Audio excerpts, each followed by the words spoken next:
Hello, this is Rachel Alice out with Dora the dog. We're having an evening stroll, but he wants to go very fast and I don't. So I'm the human and he's got to do what I want, even though he is a very big dog, but I'm the alpha. Today I'd like to talk about different types of jobs or job opportunities that people in Israel can do. Of course, you can go to university and get a specialize in medicine or engineering, high tech, QA, and things like that, and interview and get traditional jobs. My son is one of my sons works at the airport as a shuttle driver. Excuse me, I have a bit of a cough. From a shuttle driver from the to and from the planes to the terminal. That's a good job. But he works the swing shift, so you have to give up your evenings, and the rest of the time he comes home, he sleeps, or whatever. But there are many things in Israel that you can do without a college degree or extensive training.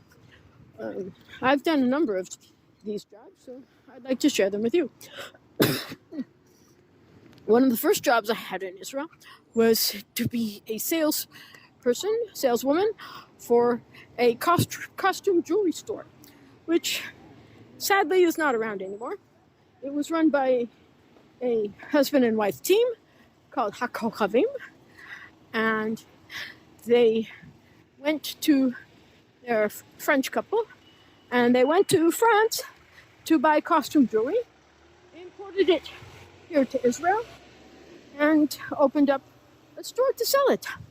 And they also sold couture hats and a few scarves, not that many.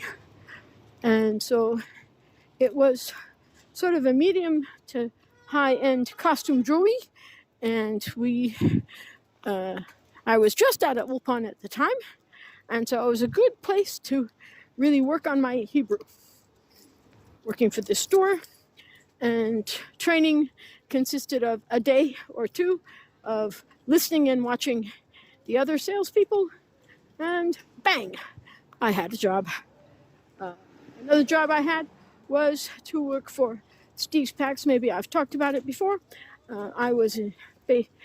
Steve wanted to open a new store in Tel Aviv, but the problem was he didn't. There was the big mall in downtown Tel Aviv, but he didn't want to be there, and so it was tucked away behind the old bus station, and I kept track of how many customers came in. A big day was 6 customers, and you better believe it, they bought something. If they made it to my store, they came out with something that I sold them. So that also didn't require too much training. I would take my lunch breaks, and at that time, Tel Aviv wasn't so big, and I could just about walk to the beach down Allenby Street, put my toes in the sand, and then, oops, gotta walk back. But it's not like anyone was really waiting for me, but I was expected to call into the office periodically and tell them what was going on. We didn't have cell phones in those days, so no cell phones. So they looked forward to my call, and that way they knew that I was in the store. And of course, I didn't want to take the money back home, so there was a drop box in the Bank Leumi, and I would deposit the money every day, however much or little it was. So a job that is quite interesting in Israel is to be a real estate agent. Of course, it's best if you, first of all, you have to study it. They do, some places, Remax and other agencies recommend to take a course. There are courses available, mostly in Hebrew. But at the time, I didn't really have to take a course. I just had to study the book. And so I bought the real estate book and studied it. And I actually found that studying the Psalms was also quite good because the vocabulary was quite similar. A little bit high level, but there were many things that I learned from the Psalms that collaborated with my real estate book. And I didn't know that I could have asked for extra time because Hebrew wasn't my native language, but I passed the test anyway. And so I went to work for a real estate company, started a small one first, but that's when I was still studying for the exam. And once I got the license, so I worked for a bigger company. I might have done better if I wasn't if I didn't have so many kids. Well, if I wasn't so involved with my family. So my husband and I, we switched the childcare. So I did childcare in the morning and he did childcare in the afternoon. And that got to be quite complicated. And sometimes I had clients who wanted me to show them an apartment on Saturday night or early in the morning before they went to work. And it just got too complicated to continue with that. So, but yeah, I do have a real estate license. You do have to register every year and renew it. It's, well, I don't know how much it costs now, but at the time it wasn't that expensive.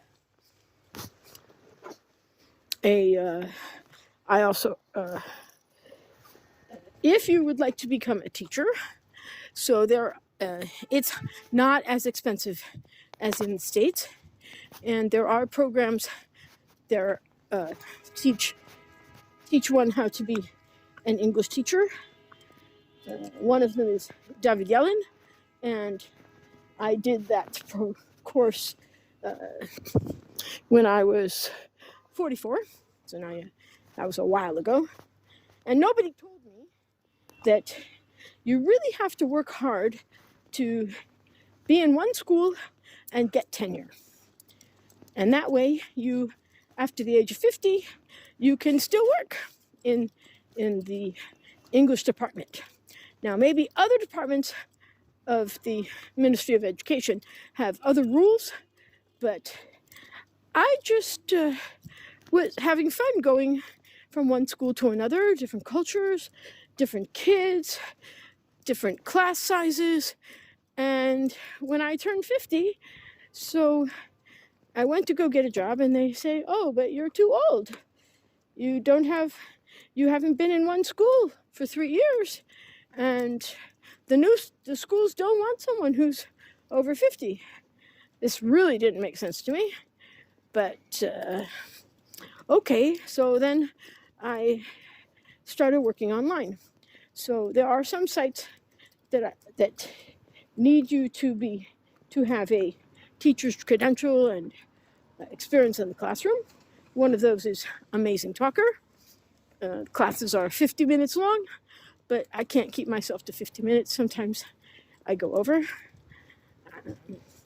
But as I do have all the qualifications, so I can charge more than someone else who doesn't have all the qualifications. But sometimes you luck out and get a teacher who is a natural teacher and is really good, but they didn't go to teacher's college.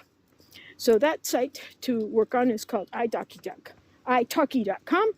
I think they're best known for teaching Italian, but I teach Hebrew and English on the site. I teach kids, adults, Hebrew grammar, English grammar, English conversation, any what the student wants to learn, basically. And I get paid by Payoneer or PayPal, so you have to think about that. The transferring costs have really gone up, but still, if there's no other jobs around, all you need is a laptop and a good Wi-Fi. If you're in the center of town in Jerusalem, you can go to this internet cafe. They're open from 9 to 6, and it's called Musulala. And you can park yourself on a table, open up the laptop, put on your headphones, and teach away the whole day. Bring your own food. I think they have tea and coffee you can buy. They have very expensive, what are they called? These frozen desserts, popsicles. But yeah, they're not that. I didn't buy one of those yet, but sometimes I would be in the center of town. I was going, oh no, I got a lesson now. What I did in about half an hour, I got to be online. No, don't have time to go home. Okay, Musrala. So I go up there. It's on the top floor of Binyan Klal. Sometimes they have events there, and the people are very nice. If sometimes I need to they let you plug in your laptop also, and they give you free 5G Wi-Fi. So what's there not to love? Okay, so these are a few of the jobs that I've had in Israel. So if you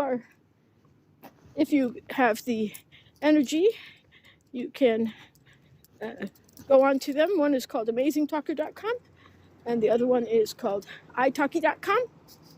And during the corona, I really did well. I had many students. At that time, I didn't know about Musrala, so I was teaching from home. I carved myself a little office and told the family, don't bother me. And since I did have corona, so nobody wanted to bother me, but I was able to teach, even if I coughed now and then. And so yeah, great. So I wish you all luck in your job search.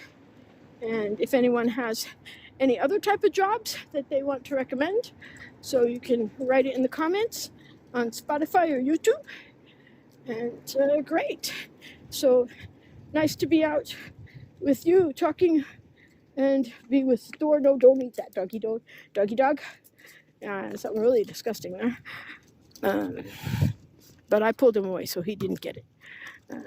So as I said, it's nice to be out and about in Jerusalem.